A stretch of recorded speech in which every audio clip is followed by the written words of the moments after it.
नमस्ते, नमस्कार, सलाम, प्रणाम, दंडवत बंदगी।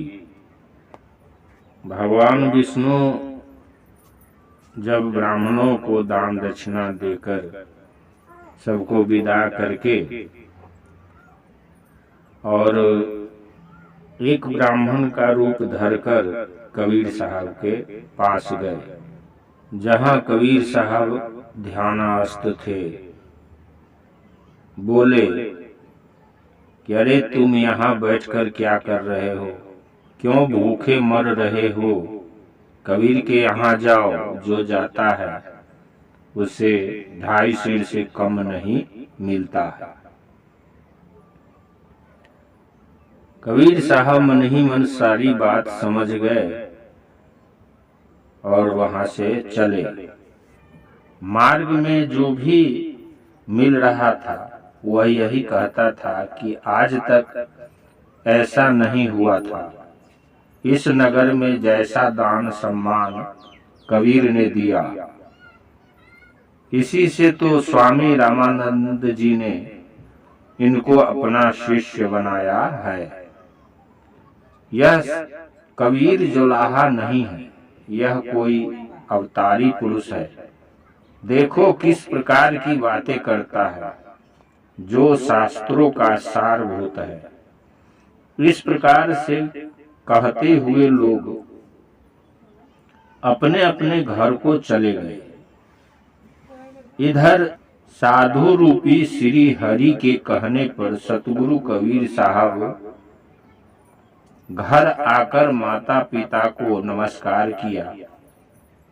माता से संपूर्ण समाचार जानकर मन ही मन बहुत प्रसन्न हुए। नीमा ने पूछा कि बेटा कबीर, यह सारा सामान कहाँ से लाते हो? कोई राजा कर्मचारी तुम्हें पकड़ न ले जाए।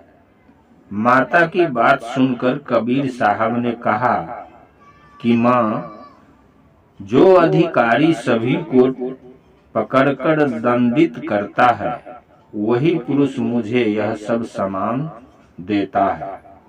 तुम डरो नहीं।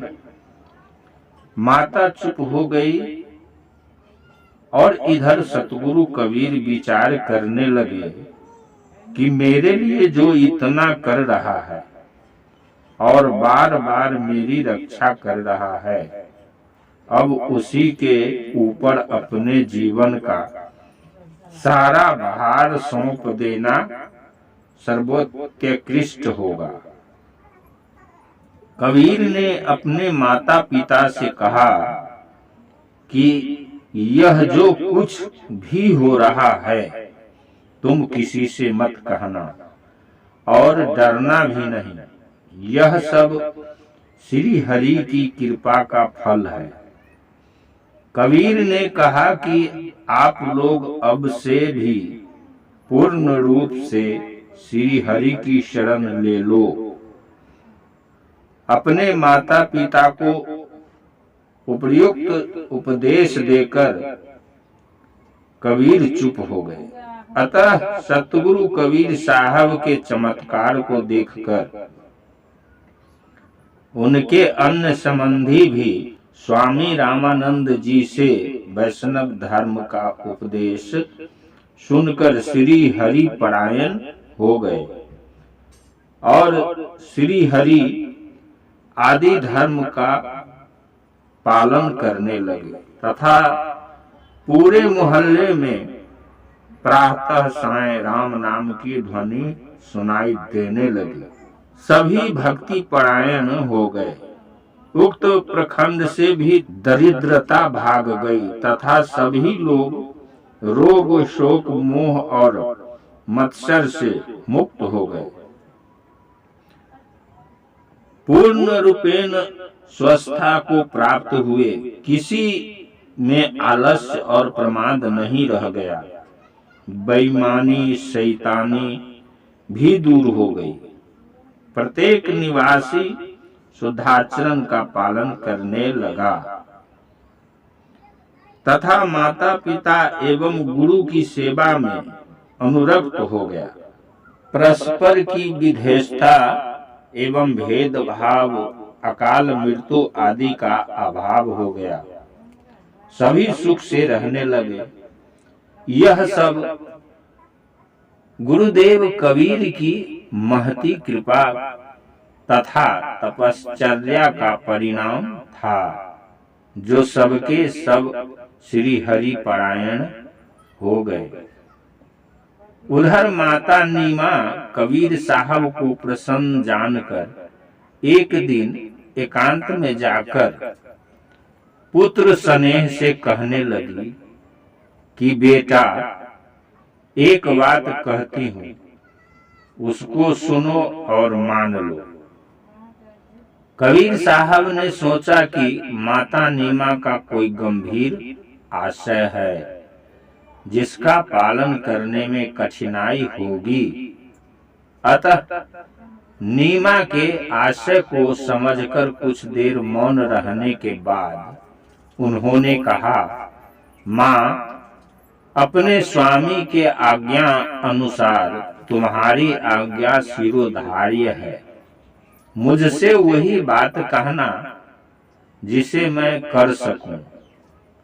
पुत्र की बात को सुनकर नीमा संकुचित होती हुई बोली कि बेटा, तुम्हारी अवस्था लगभग 20 वर्ष की हो रही है। मुझे कोई दूसरी संतान भी नहीं है और तुम सयाने भी होते जा रहे हो। आगे की वंशावली भी चलनी चाहिए, इसलिए तुम अपना विवाह कर लो, क्योंकि अवस्था अधिक होने पर लोग संदेह करने लगेंगे। इतना कहकर नीमा कुछ दूर पर जाकर बैठ गई। अस्तु, जो बात नहीं कहनी चाहिए वह बात भी लोग मोह के वशीभूत होकर कह डालते हैं। माता की बात सुनकर कबीर साहब ने कहा कि माँ, जब मैं सभी को अपनी माँ बहन समझता हूँ तो किसके साथ विवाह करूं? विवाह करके क्या होगा? यही दुख का मूल है। अनेक युगों से यह कर्म चला आ रहा है। संसार बसाने की श्रृंखला अपनी धुरी पर गतिमान है, परंतु आज तक इसकी पूर्ति नहीं हो सकी है। कितनी बार आपके और हमारे जन्म कर्म हो चुके हैं और अनंत वंश भी हो चुके हैं, जिन वंशों से कोई लाभ नहीं हुआ है। हे माता, मनुष्य को वंश से कोई लाभ नहीं हुआ है और न होगा। प्राणी पैदा होता है और मर जाता है, बस पेट भर खाया पिया फिर यहाँ से चला गया, कुछ हाथ नहीं लगा। न लेकर कुछ आया था और न ही कुछ लेकर जाते देखा गया। और भी इसमें अनेक दोष देखे जाते हैं। सबसे पहले तो स्त्री वाले को धन चाहिए। बीजक शब्द है को काको पुरुष कवन काकी नारी अकथ कथा जम दृष्टि पसारी। को काको पुत्र कवन काको बापा कोरे मरे को सहे संतापा। उस पर भी स्वरूपता होनी चाहिए, क्योंकि निर्धन पुरुषों एवं कुरूप पुरुषों को स्त्रियां कभी नहीं चाहती। बार बार उस पुरुष का अपमान करती है और वह पुरुष उसका नौकर बना रहता है। इसके सामने ही अन्य पुरुषों से भी उन स्त्रियों का संबंध हो जाता है, जिसको देखकर अभावग्रस्त पुरुष अहर्निश जलता रहता है, कुछ भी सुकृत्य नहीं कर पाता। अंत में जीवन दुखमय हो जाता है और वे स्त्रियां अन्य पुरुषों की बन जाती है। इसी प्रकार से पुत्र आदि को समझो। बिना स्वार्थ के पुत्र भी आज्ञा का पालन नहीं करता, अर्थाभाव में सब छोड़ देते हैं। वृद्धावस्था में शैया पर पड़े पड़े पुकारने पर पुत्र एवं स्त्री दूसरी तरफ मुंह फेर लेते हैं। ठीक से पानी तक पीने के लिए नहीं देते। प्रतिकूल दुर्वृत्ति एवं दुर्व्यवहार रखते हैं। इसलिए वंश आदि की तुम्हारी कल्पना और उसके द्वारा सुख आदि की इच्छा करना मिथ्या एवं मनुष्य की महान भूल है। मां, तुम्हें श्री हरि का भजन करना चाहिए, संसार के चक्र में नहीं पड़ना चाहिए। मेरे पास जो वस्तुएं हैं वे सभी श्री हरि की दी हुई हैं और श्री हरि के वंश संत लोग हैं जो कभी मृत्यु को प्राप्त नहीं होते। इसका कारण यह है कि परमेश्वर अविनाशी है, इसलिए उसके वंश भी अविनाशी होते हैं। जिसकी सेवा तुम्हें करनी चाहिए और परमावश्यक है, अस्तु माता नीमा पुत्र की बात सुनकर निराश हो गई और पुनः कुछ कहने में असमर्थ हो गई। इसके बाद दोनों अपने दैनिक कार्य में संलग्न हो गए। कबीर साहब का परिव्राजक होना। इधर कबीर साहब दिन प्रतिदिन जगत की मोह माया से विरक्त होने लगे। कपड़ा बुनने के कार्य में उनका मन ही नहीं लगता था। करधा पर बैठते ही समाधि लग जाती थी। इधर का सूत उधर हो जाता था। कभी बिना सूत के ही करधा चलता था, कभी बंद रहता था। इस प्रकार से सारे व्यवहार विपरीत होने लगे। वैराग इतना तीव्र हो गया था कि ताना बाना सब छोड़ देना पड़ा और जीवन पथ का भार पूर्ण रूपेण श्री हरि के चरणों में ही सौंप देना सर्वोत्कृष्ट होगा। ऐसा निश्चय कबीर साहब के जीवन के 20वें वर्ष में हुआ। 1475 में ब्रह्मचर्याश्रम का परित्याग कर वैष्णव संन्यास ग्रहण करने हेतु कबीर घर से निकल पड़े और श्री रामानंद जी के आश्रम में पहुंचे तथा उपयुक्त विचार को गुरु महाराज से उन्होंने व्यक्त किया। श्री गुरुदेव ने कहा कि ए मस्त, मैं तो तुम्हारी बाट बहुत दिनों से देख रहा था कि तुम कब आओगे। मैं तो चाहता हूं कि मेरे शेष कार्यों को तुम पूरा करो, क्योंकि तुम्हारा अवतरण इसी कारण हुआ। आओ, मैं तुम्हें वैष्णव सन्यासी बना देता हूं, अपना सारा रहस्य बता देता हूं। तुम्हारा कर्तव्य है कि संसार के प्राणियों का त्राण करो, सभी को अपनी वाणी द्वारा प्रगाढ़ तमाच्छादित कूप से बाहर निकालकर ज्ञान रूपी प्रकाश में लाओ। संसार के मृत प्राणियों के ऊपर ज्ञान रूपी अमृत छिड़क दो, जिससे वह जीवित हो जाए, जो संसार रूपी समुद्र में निमज्जित हो रहे हैं, जिनको कोई आश्रय नहीं मिल रहा, जो अहर्निश यम की यातना सह रहे हैं एवं जो अज्ञानवश भौतिक जगत को ही सत्य मान रहे हैं तथा शुद्धाचार के विचार से विहीन हो गए हैं। कलह कल्पना रूपी सराखेट क्षण प्रति क्षण अनेक जन्मों से बने हुए हैं। अपने पराये का ज्ञान विनष्ट हो चुका है। वेद बाह्य मान्यताओं की ओर उन्मुख है। हिंसा दम्भ परायण वृत्ति बनती जा रही है। लोग स्वर्ग जाने के स्थान पर नरक की ओर अग्रसर हो रहे हैं। स्वार्थियों का समूह बढ़ता जा रहा है। देखो, लोग स्वार्थ के वशीभूत होकर नीच से नीच कोई भी कर्म नहीं छोड़ रहे हैं।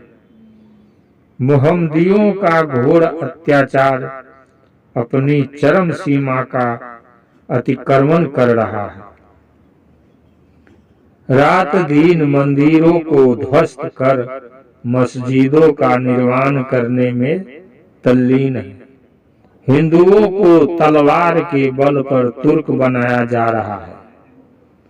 अबलाओं का शील उनके माता पिता के सामने ही हरण किया जा रहा है। जो हिंदू मुहम्मदीय धर्म ग्रहण नहीं करते, उनको तलवार के घाट उतारा जा रहा है। हिंदुओं पर 12 कर लगे हुए हैं, जिनके भार से दिल दिमाग टूटता जा रहा है। हिंदू पद्धति से पूजा नहीं करना, वेदाध्ययन नहीं करना, विवाह शादी में जहां मस्जिदें हो वहां बाजा नहीं बजाना, प्रत्येक व्यवसाय के आय का 80% भाग मलेच्छ सामंतों को देना, मलेच्छ नहीं बनने पर प्राणदंड देना, सूत्र रखो या डोला देना, मलेच्छों की मृत्यु के पहले सब संस्कार का स्थान खोदना, मलेच्छ के पर्वों में अवश्य जाना, मलेच्छों के समक्ष खड़ाऊं जूता नहीं पहनना, छाता नहीं लगाना, मलेच्छ बिना कारण मार पीट गाली गलौज दे तो हिंदुओं को नहीं बोलना चाहिए। सप्ताह में एक दिन निःशुल्क सेवा करना, मलेच्छों के सामने ऊंचे आसन पर नहीं बैठना, मलेच्छ चाहे 2 मास का हो या 10 वर्ष का हो, जहां पर दिखाई दे उनका अभिवादन करना इत्यादि प्रकार के दंडों को कर स्वरूप में तुर्क लोग अपने धर्म के विपरीत लोगों से ले रहे हैं।